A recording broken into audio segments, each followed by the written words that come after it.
to talk a little bit about a topic that comes up every day in the office when I'm sitting and talking to patients. And that's the concept of normal versus optimal. Many times I'll see people come in, men and women. It seems a lot more with men and testosterone, but it also happens with women and their thyroids and other things, is this concept of normal versus optimal. What does that mean? Well, you get a blood test, and that blood test will come back with a lab value, and it falls between a range of two different numbers. Well, those numbers define what's called the normal range. Well, that's very cold and very harsh. A normal range is just 1,000 people thrown into a room.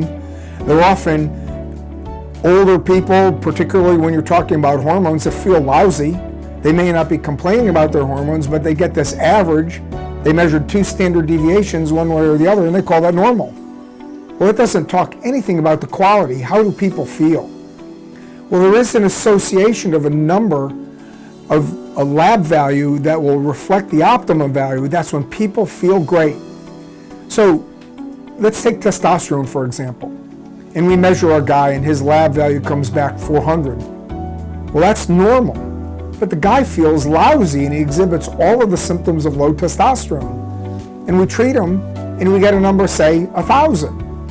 Now he feels great. He's alert, he's vibrant, he's active, he can remember things, he can keep up with his guys, and you know what? The literature shows that he's going to be healthier too. Well, that number is optimum. So they're both within the normal range, but one the guy performs better at, the other one the guy doesn't perform well at. So there's a big qualitative difference.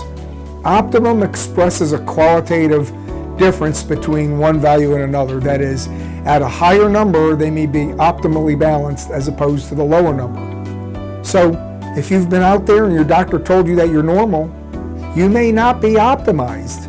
So it might be something you want to check with a hormone specialist about.